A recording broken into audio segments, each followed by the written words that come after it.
After many victories, Alexander began a new campaign to further extend his empire towards India in 327 BC.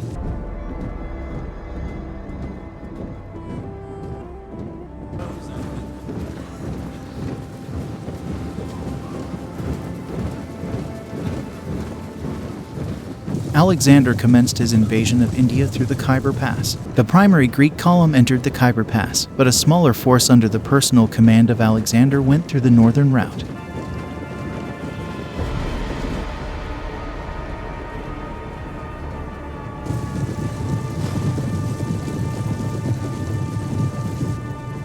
As they marched into India, Alexander encountered the fortress of Aornos along the way.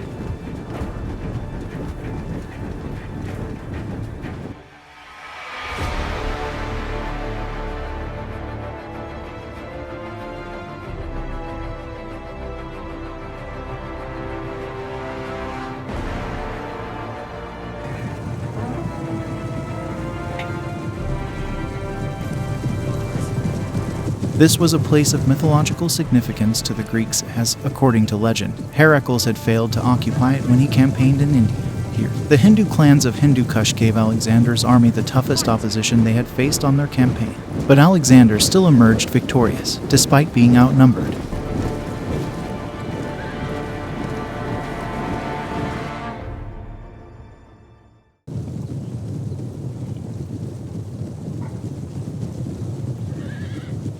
In early spring of the next year, Alexander formed an alliance with Taxiles, the king of Taxila. They combined their forces against Taxiles' neighbor, the king of Hydaspes, Porus the Elder, who had chosen to spurn Alexander's command for him to surrender and was preparing for war. Alexander had to subdue Porus the Elder in order to keep marching east. To leave such a strong opponent at his flanks would have endangered any further exploits.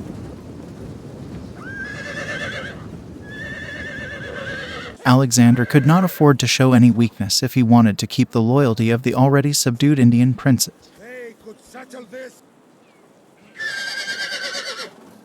Porus had to defend his kingdom and chose the perfect spot to check Alexander's advance. Alexander fixed his camp in the vicinity of the town of Jhelum on the north banks of the river.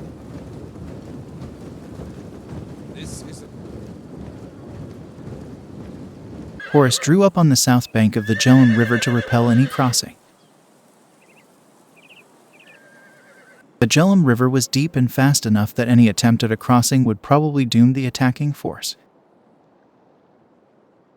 Alexander knew that a direct approach had little chance of success and tried to find alternative fords. He moved his mounted troops up and down the riverbank each night while Porus shadowed him. Eventually, Alexander found and used a suitable crossing. This was where an uninhabited, wood-covered island divided the river. His plan was a classic pincer maneuver. He would eventually attack Indian cavalry flanking both sides of Porus's main force from the right.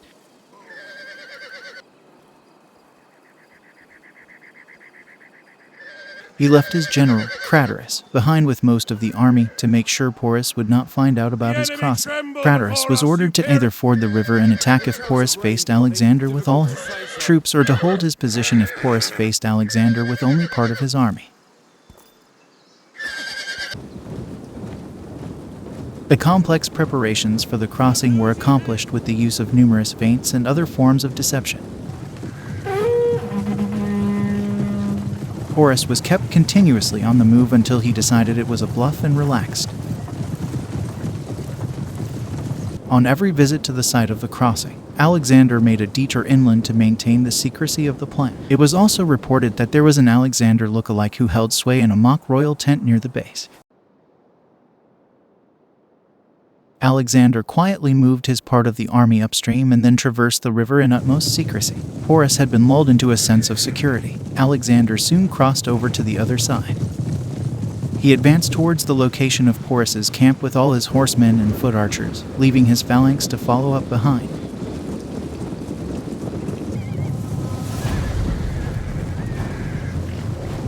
Porus perceived his opponent's maneuver and sent a small cavalry and chariot force under his son, also named Porus, to fight them off, hoping that he would be able to prevent his crossing.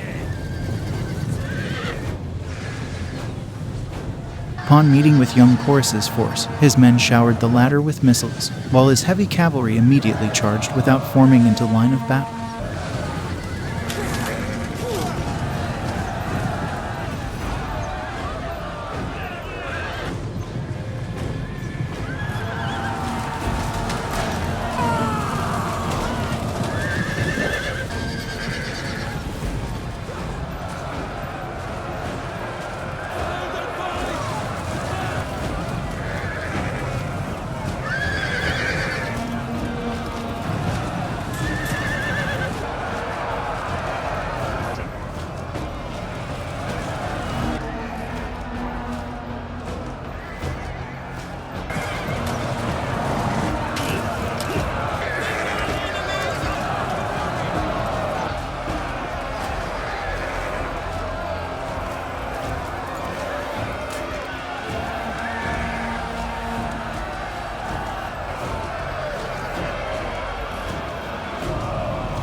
Young Porus also faced an unexpected disadvantage. His chariots were immobilized by the mud near the shore of the river.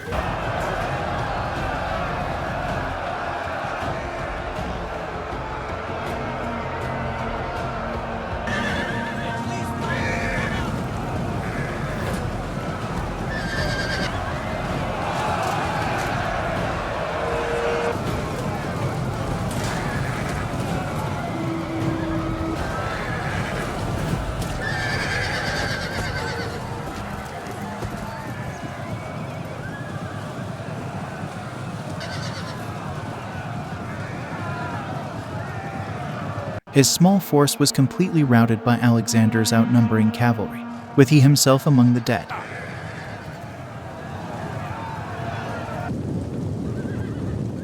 As news reached the elder Porus, he understood that Alexander had crossed to his side of the river and hastened to face him with the best part of his army.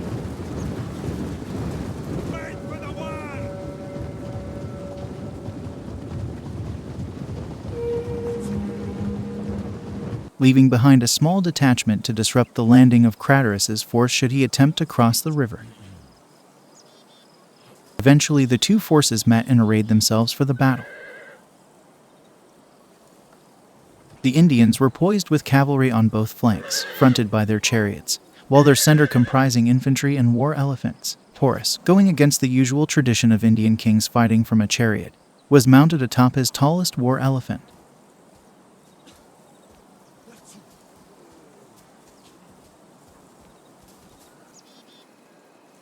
Alexander, noticing that Porus's disposition was strongest in the center, decided to attack with his cavalry first on the flanks, having his phalanx hold back until the Indian cavalry had been neutralized.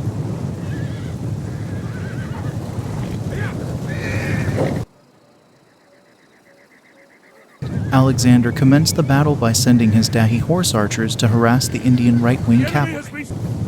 His armored companion cavalry was sent to attack their outnumbered Indian counterparts on the left wing, with Alexander himself leading the charge as was his habit.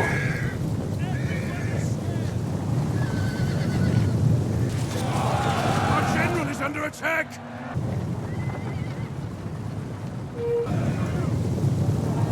Our general is under attack!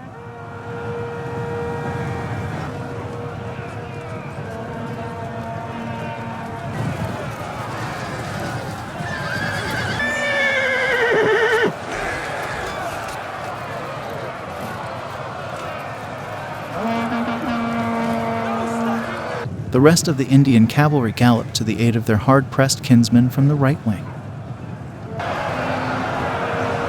But Cohenus's squadrons promptly followed their movement and attacked them from the rear.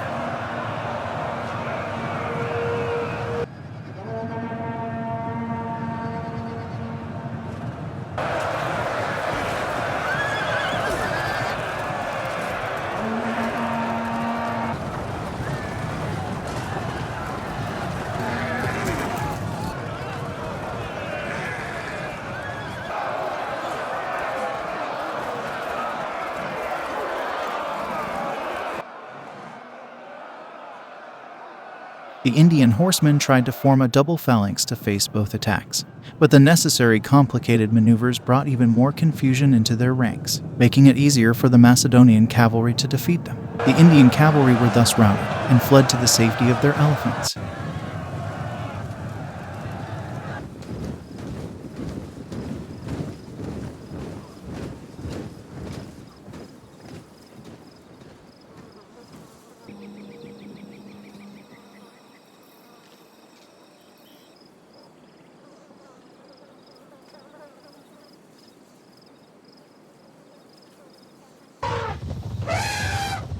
The war elephants and the infantry advanced on the Macedonians.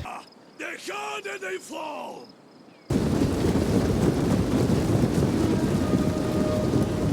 Don't you worry about them elephants. Stick by me.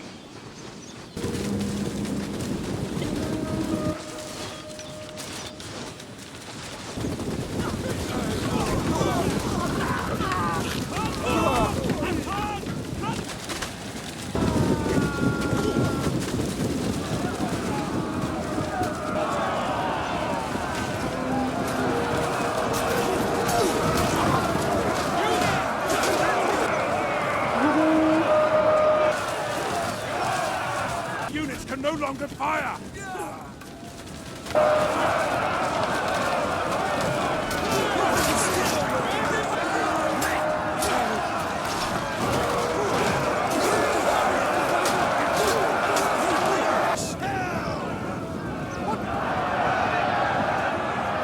The powerful beasts caused heavy losses among the Macedonian foot, impaling many men with their steel-clad tusks and heaving some of them into the air before pulverizing them.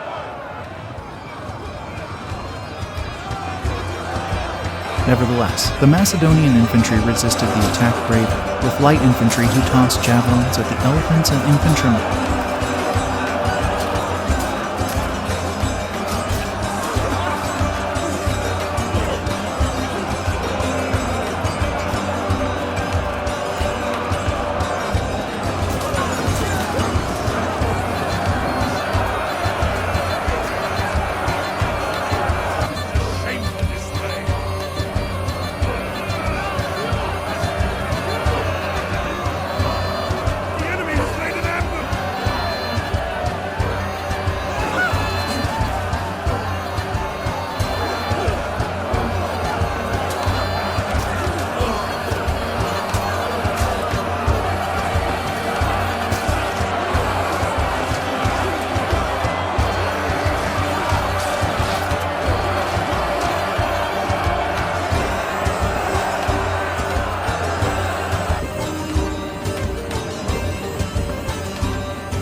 The elephants were eventually repulsed or killed. Finally, the Macedonian Pejetaeroi locked their shields and advanced upon the confused enemy mass, while the Macedonian cavalry charged from the rear in a classic hammer and anvil maneuver, putting the entire Indian army to rout.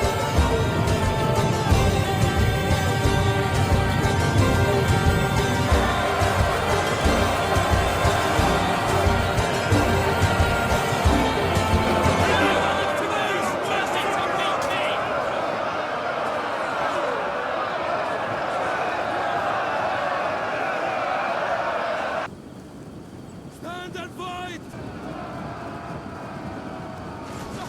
This is it!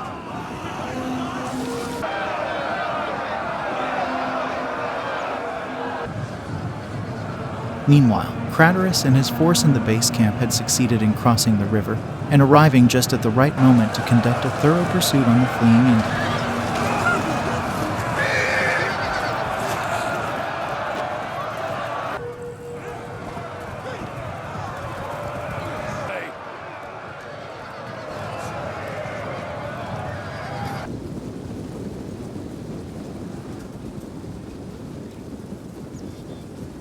Throughout the battle, Alexander is said to have observed with growing admiration the valor of Porus, and understood that Porus intended to die in combat rather than be captured. Hoping to save the life of such a competent leader and warrior, Alexander commanded Taxiles to summon Porus for surrender. After being refreshed, he allowed himself to be taken to Alexander. On hearing that the Indian king was approaching, Alexander himself rode out to meet him and the famous surrender meeting took place.